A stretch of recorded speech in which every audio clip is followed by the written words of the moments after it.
Welcome back, everybody. Today, we are talking to my good friend, Becky, and we're going to talk about finding private practice internships, associateships, training sites. Anyone who's watching this is probably watching in a different state than we're in. We might have some California people and we might have some people in Texas or other states. But before we do, Becky, can you just tell everyone who you are? Introduce yourself, Yes. Thank you, Kelly. I am Becky White. I am the founder and CEO of a group therapy practice based in Culver City in Los Angeles called Root to Rise Therapy. We're a practice of 5 therapists, and we're a full cash pay practice. We see couples and adults. We work from a mindfulness, CBT, emotionally focused. We do EMDR. I recently launched a new kind of arm of my business as a business mentor for therapists who are wanting to scale their practices so that they can make more and work less. Love it. That's always such a good thing. So we will make sure to put, Becky, all of the info. So if anyone's looking kind of for one-to-one mentorship, we'll put the info below this video in the description so that they have your contact info. Just so everybody who's watching this knows, we have known each other for a really long time, like 10 years, no longer. More. We started in 2011, we started grad school. Yeah. Okay. So we went to grad school together. I feel like we've been in consultation groups together. We have been through like pre-licensure together. Now we're both moms and business owners. So first, let's talk about kind of your pre-licensure experience a little bit. And can you just give everyone kind of an overview of where you were when you were a pre-licensed therapist? Yeah, absolutely. My first job out of school as an associate therapist was at a DMH contracted community mental health facility called the Saban Community Clinic. A couple years into that, I decided I wanted to start building up a private practice. And so I actually connected with a Pepperdine alum who I knew was a group practice owner. I think I found her on like the Pepperdine alumni Facebook group. And she had posted a position and I met with her. And so that's how I got started in my first group practice. And then I did that. You were working at Saban a lot during that time. Full time. Right. So yeah. What were your hours at Saban? Like 9 to 5, like a regular 40-hour-a-week job. And then the group practice, I was seeing clients on nights and weekends. That's how I built. And over time, as I built that up, I was able to go down to part-time at Saban. Over time, I was able to go down even less and keep going. Then I went full-time in the group practice. After I got licensed, I stayed in the group practice.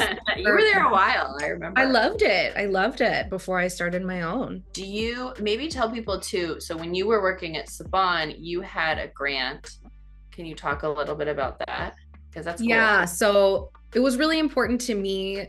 First of all, that I needed a paying job out of grad school. I needed to support myself. And I also I was really worried and stressed about my loans that I took out for grad school. And so in my last year of our grad program, I applied for a stipend through the Department of Mental Health in LA County. And I received, it was around $20,000 to work in a county contracted facility. An additional, so a $20,000 in loan reimbursement on top of your salary. Correct. Yeah. It was a salaried position with health insurance and all that. And then I got an extra $20,000 for work in exchange for working there for 2 years. I wonder, do you know if that program still exists? I don't know. I would be really curious. If it doesn't exist in that exact form, I would wonder if it has a different name, but I know that was a really big one, but I know there's smaller ones. Like I got one for $10K the following year. Right.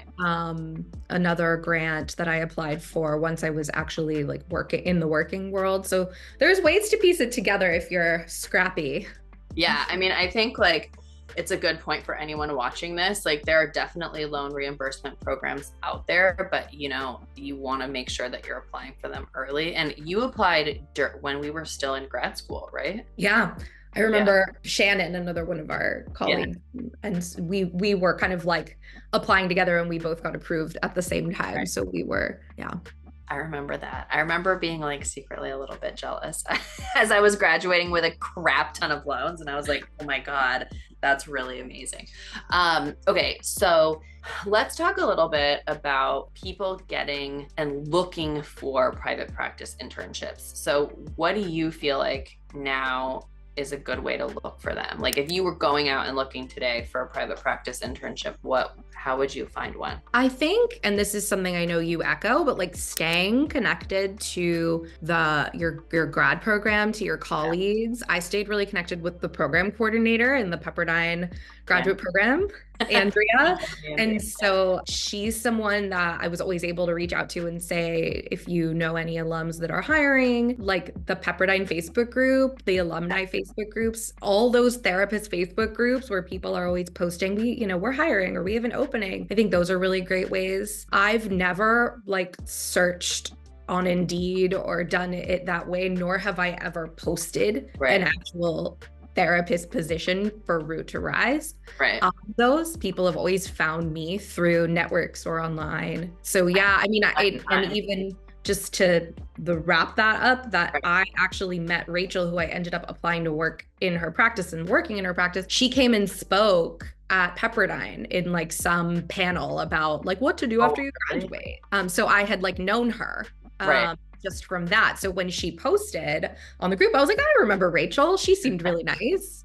Yeah. I mean, I think that that's like by far number one way is if it's somebody you kind of can peripherally know. And I think especially when you're in grad school or kind of early pre-licensure after school, it's tempting not to go to all of those like extra events. Like we had like CAMFT, California Association of Marriage and Family Therapists had a group, Pepperdine always had groups, but like every graduate program, Facebook group, whatever that I look at online, like they have all these events of speakers.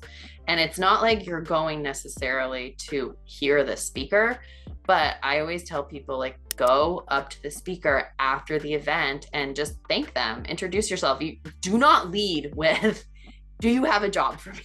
Right. But like, get to know people. And it's hard because if somebody's not, I am assuming you're pretty extroverted of what I know of you. Maybe you're an introvert. Are you an introvert?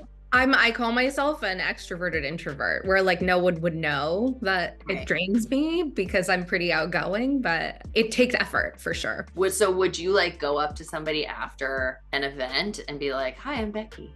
Yeah. I mean, I will say like the networking is not something that I enjoy in the sense of like going to a thing to talk about business or whatever, but I love getting on the phone with you or, having a coffee or whatever, like just in a friendly way. But every time I have pushed myself to go to something, it's always led to something that I never expected. And yes, always introduce, like, I'm not going to like get myself to go to a thing, drag myself there, make myself go, and then not introduce myself to the person at the end. It's like, 100%. You brought yourself here. Yes. Okay. Like I so often will get messages from people that will say like, I've gone to 10 things and I haven't met anyone. And it's not like you can't be waiting for the person to come up to you.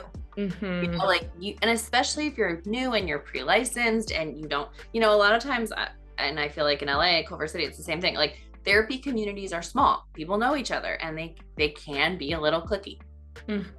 Sure. Yeah. I think like if you go to an association meeting of something, like usually people kind of know each other.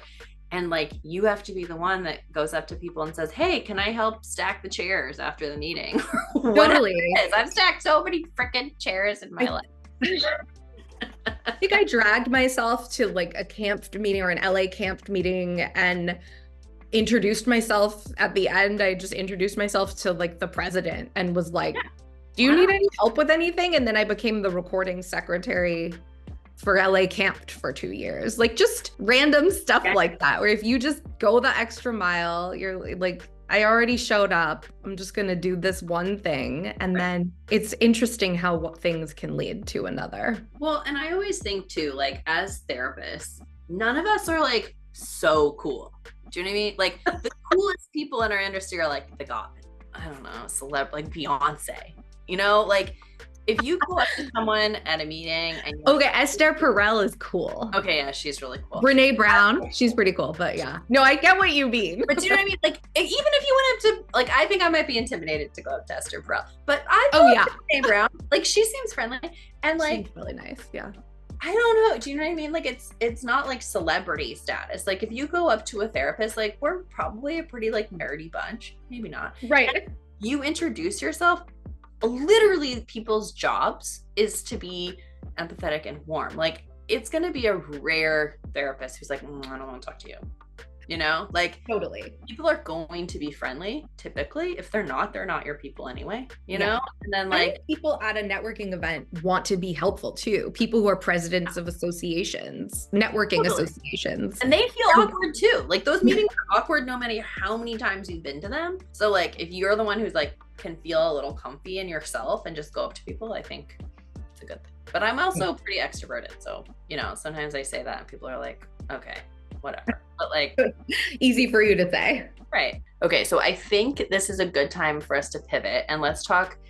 First of all, I want to know like what people do when they're reaching out to you and some like no-go topics that people do. And then let's just talk a little bit also about what you look for in people you're hiring that are pre-licensed. Things that I would probably reject on the spot would be people who don't send any sort of cover letter and just send a resume and say, like, attached is my resume. Just keep it super brief. That's the whole email. Like, hi, Becky, attached is my resume. Love. Yeah, like that would not go well. And then additionally, with a cover letter, or I mean, a cover letter isn't even what I would call it at this point, but an email that like introduces themselves, that but doesn't actually talk about Root to Rise or what they connected to with Root to Rise, and just talks about what they can bring, or like, I did this and I did this and I did this, please consider me. Unless their experience was like phenomenally on point, I would really want to hear why they're applying at Root to Rise and what it was about our practice that spoke to them. Right. How often are you getting just cold emails from people you don't know? All the time. Oh, really? All the time. And I actually hear this from a lot of other practice owners. Like people find me, like people will search, like associates will search on Google, like group practice near me, and they'll reach out and they'll say, I'm not sure if you're hiring right now, but here's a little about me. And I've never recruited really for the position. I've always, people find me, or the most I've ever recruited is to reach out to, like, again, the program coordinator at Pepperdine or a past professor at Pepperdine and say, like, if you have any super promising students, like I'd love, or, you know, please send people my way. I'm starting to think about hiring. So when you get those emails, are you getting like one a week or more than that? It comes in waves, which I think must have to do with like when semesters are ending. But there will be times where I'll get like, you know, 2 or 3 in a week. Oh, wow. And then months will go by when I don't get any. So how do you filter those? Like, what do you interview everyone? What do you do initially? So it depends on if I'm hiring or not. Like right now I'm not hiring. And so even if I see someone who is like so great, it's really hard for me to not give them an interview. So if I see someone that I'm just like, oh, they sound great, I'll tell them like, I'm not actually hiring right now, but I'd love to meet you and, you know, talk about potential future options. And sometimes people will be super down with that. And sometimes that'll materialize into a hire 6 months from now. And sometimes it won't. But if I am hiring, I will typically, I would weed out like people who send a really nice email introduction, whose experience seems relevant. Like EMDR training is always a plus. Yeah, for sure. What about kids? Do you have people who see kids? We see kids here and there, but we don't market. Like we don't present that as our main thing. Right. But couples, like people who want to work with couples, because we see so many couples. Right. EMDR is like such a win. And also like my whole thing with Root to Rise is that like I'm a trained yoga teacher. And so we're all about the body mind connection. And I've been talking about this stuff since before it was so cool, I think. Dude, I've been in so many yoga classes with you at Yoga. Every therapist I've hired is either also a practicing yoga teacher or at least does yoga all the time. Dude, I need terrible. I like need to get back.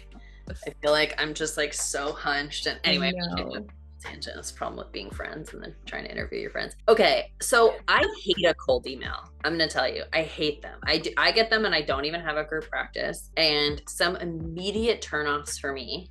I am shocked how often people's profile photo on their Google email is something like wildly inappropriate. Like what? What have you seen? I also do some college interviews for my alma mater, and I get emails from students that are just like, have too much cleavage showing and that kind of thing. Now that's not for therapy, but also like, I feel like when people have a Google photo, because it's almost always Google photos, that's not a picture of them, pick a nice photo. That's what I'm trying to say. Yeah. Like if you're applying for jobs, make your profile photo a headshot, because people do see it. Like if you're emailing them with Google, and like even the signature photo, how sometimes people have that, like figure out how to do that. I always tell people, I absolutely agree with you that if somebody is not leading with something about my business, like I recently was hiring videographers and I must have gotten like, I don't even know so many emails. It was like ridiculous. Half of them don't say anything about my business. So like, if you're just telling me like, hey, I'm writing to know if you're hiring for an associate position and here's all these great things about me. I'm like, I don't care. Right. I know someone told me in one of my first jobs out of college, I worked in public affairs and marketing, and she's like, it never hurts to write in talking points. And I've never forgotten it, where it's like, pull from my website, like pull 100%. Go read it and be like, I love that you support couples and adults in creating healthy, satisfying relationships. Right. I don't mind that. Like, totally. I can visualize myself working with fill in the blank at the practice. I mean, it's not that hard, but I will say also, I can tell when people have used ChatGPT. Oh my gosh, don't get me started. Especially if they just copy paste it. Oh my gosh. I can really, really tell. I'm a writer by heart, like in my soul. And so I can always tell, even if it's beautifully composed and makes perfect sense, there's something about it that I just know isn't real. It's like really obvious to me. On the total flip side, if you have typos, I'm going to notice. Like if your punctuation is off, like if you spell my name wrong. People spell, because I have an extra E in my name. I cannot tell you the number of times people have emailed something asking for something from me and spelled my name wrong. Like a lot. Like, are you kidding? Like, no.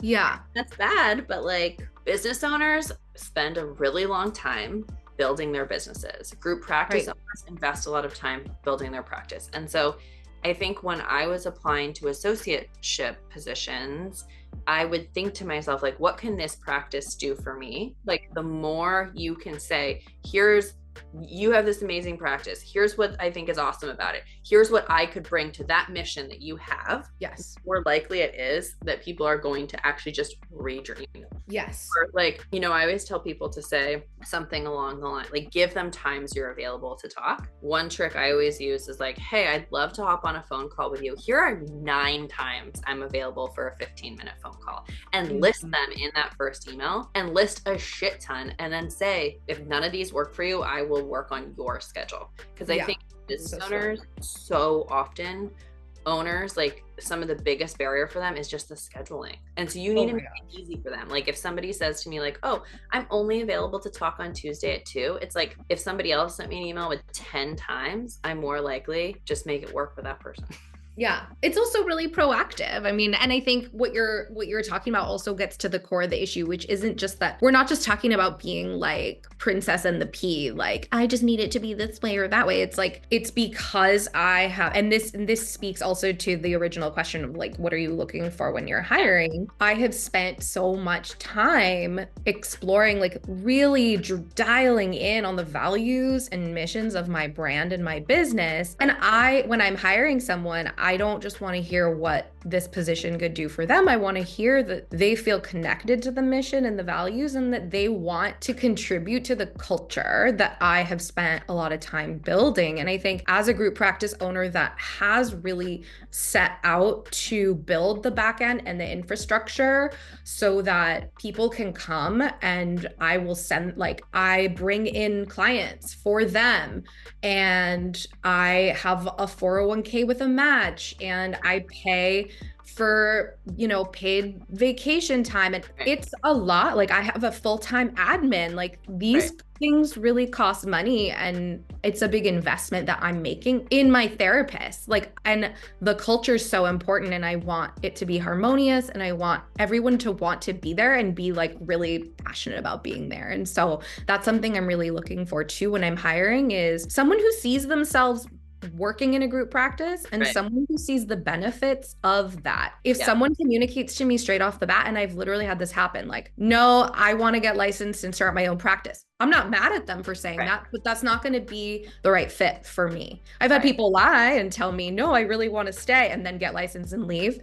Maybe I'm more mad about that, but I'm never going to stop someone. But I'm really looking for someone that understands the benefit of the collegiality, the culture, the network. I know this is a tough one. And this is one I've like encountered on my page too, of like kind of this careful balance of like, if you're going to work in a group practice, usually what I'll tell people when they're interviewing to say is something like, the minimum amount of time that I want to stay forever. Ideally, I want to stay forever, but I can guarantee you that I'm going to be here at least 2 years, or at least. And like, to be, because you're right, if you just go into an interview right off the bat and are like, I only have 800 hours left and I want to leave after that, you're not getting hired anyway, I'm not going to hire you. Maybe someone who isn't investing as much financially in the infrastructure and in the cultivation of their therapist, they might be like, great, especially if you're bringing a caseload with you and it's like, okay, it's a tough one. Like, I know one of the group practice I worked at, there was no 401k, there was no PTO, there was no whatever,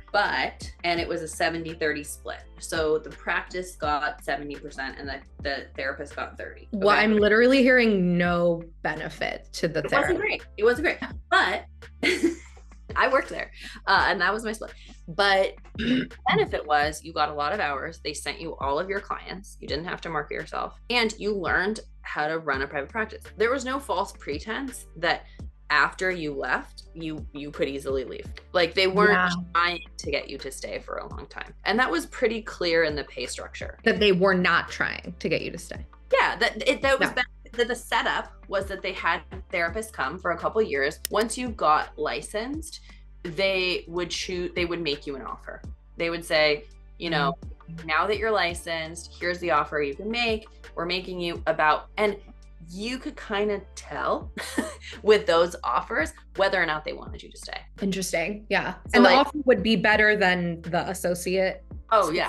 Usually it would be like the exact opposite, 70-30 in the other. Okay. And then there would be like other options and other, like, it was individual to the therapist. It wasn't like people had other roles within the practice and different things. So, but during that pre-licensure time, it was almost like a kind of like a vetting time. Like, do we want you to join our practice full time once you or not? Interesting. And unfortunately, when you go into an interview, you're not going to know whether you're in a practice like yours, Becky, where like someone's really investing in you and your career and your retirement and your training and your PTO, or whether you're in a site that's like a training site. So that's where I think it's actually beneficial to know someone, because group practices all over LA, we know a lot of group practices in LA or anywhere are gonna all function differently. And if you have just like a little bit of insider knowledge, like, hey, I know some private practice owners who will say, I want people to come in and I am going to send them clients. I don't want them to market themselves. In some ways, I don't want them to learn how to market themselves because I want them to stay. I have plenty of referrals for them. If they learn to market themselves, then they're gonna leave, and I'm investing money and time in them, and like, they're leaving. I have other practice owners that say, I'm not going to give them any clients. They need to know how to market themselves. But I know that more than likely, because they know how to market themselves, they're going to leave in 2 years. Yep. It's hard because like you don't necessarily know going into an interview what that is. And I think like I always tell people, like, the one question you can kind of ask is like, how many of my referrals are you hoping that I bring in? Mm-hmm. And how much training am I getting in marketing myself? Yeah. I think those are really good things to try and suss out and to ask the practice owner or whoever it is you're interviewing with, like what they're looking for. And I'm so transparent in these conversations with people, because I'm like, this is what I'm doing, and this is what matters to me, and does this sound like you or not? Like, and people can lie, yes, of course. But for me, it's just really important to have that authentic, honest conversation. And I've definitely had candidates ask me like questions about, well, what, do you expect me to bring in clients? And, those are good things to ask. Yeah, I think it's like, and in the way that you ask them too is really important. And if you want to go, I mean, we have multiple friends from grad school who run their group practices in all the ways you just mentioned. There's so many business models for this. And so we have one friend that I think she found herself stuck because she was training her associates on how to market really, really well. And they got really good at it. And then they left. And that was her business model. She wasn't trying to prevent it. And she's kind of coming to this moment of like, maybe I don't want to like train them on how to be the best marketer ever. I really want to shift my focus to bringing in referrals. Well, and I think it's like certain personality types are going to, if you're a personality type that doesn't want to run your own business, group practice is phenomenal for that, because you get the benefits of kind of like running your own business in the sense you make your own schedule usually, and whatever. It's a little more flexible than like an agency job, but you don't have to actually do it on your own. And I think sometimes it's finding the right personality type with the right owner. And that's tricky, It is tricky. And I will also say, like, two of my therapists that I hired as associates they've stayed on license. I have someone my very first therapist hire, she's coming up on 2 years license. And she, like, once you look at what she's bringing in, like after her split, but you like put back in the 401k and the match and the vacation time and the this and the that, she like makes more money than I do. She takes more money home than I do at the end of the year. No, I mean, when I was working, by the time I ended my group practice job, I was making, and this was like 7 years ago, I was making like 200,000 working for someone else. And I didn't have any of the headache of filing business taxes, owning the business, like whatever. And the overhead. Yeah. Overhead. And then there's the risk and the stress of like a slip and fall in the office or whatever. It was a good deal. I think it's such a great way to start off. Even when you're licensed, I think it was for sure, like, I know I wouldn't be where I'm at in my career now and I stayed 2 years post-licensure too. I think I stayed around 2 years post-licensure also. Yeah. And like, maybe I'd still be there. I don't know, but I don't live in LA. A couple more questions I like to ask in an interview. I love to know, like a question I'll usually ask at the very beginning is, tell me about a client without breaking confidentiality that you've worked with in the past and you feel really, really proud of the work you did together. That's such a nice kind of opener and a way to just really get to know the therapist and their style and how they talk about their clients and their, confidentiality and things like that. I also love to ask, it's kind of a harder question, but something around like, tell me about like a really bad mistake you once made and what you did. What did you do to resolve it and how did you handle it? That's been a really telling. And I'm looking for real mistakes. Like, I don't just want someone to be like, oh, like one time. I mean, I'm looking for something real, like an embarrassing moment of failure, like something that you really did mess up. And how did you remedy it? Because these things happen. I mean, we do mess up, and creating a culture of like, that's okay, but how do we fix that and what do we do about it? Oh, 100. I mean, I think that like, especially in private practice, you want to trust that your supervisor, that you can come to them when you've made a mistake with a client.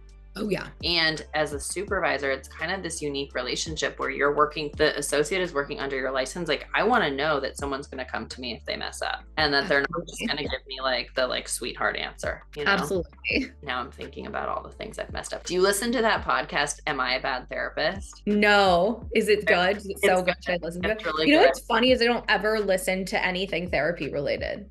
You know what's funny? I don't either. I mean, I do listen to I got plenty of that in my world. Same. dude, I mean, like I create it all the time, but even prior to this, I listen to like fantasy books. Like I listen. I listen to like all sorts of things about coaching and Yeah. mindsets and finances and personal finance and I mean all sorts of things, but I don't really read about therapy or listen to anything about therapy. I think it's hard. I mean, between like continuing education and being in it all the time. I'm also married to a psychiatrist. Like I'm Oh like, yeah, we are in therapy land 24 hours a day. so much therapy land. Okay, Becky, we could talk for 2 hours, but I know, it's so fun. we're gonna link all your info here in case anyone wants to do any mentorship with you. Thanks for being. Yeah, I would love to hear from any of the anyone who's watching. Reach out, any questions, or think of me as a resource. What up?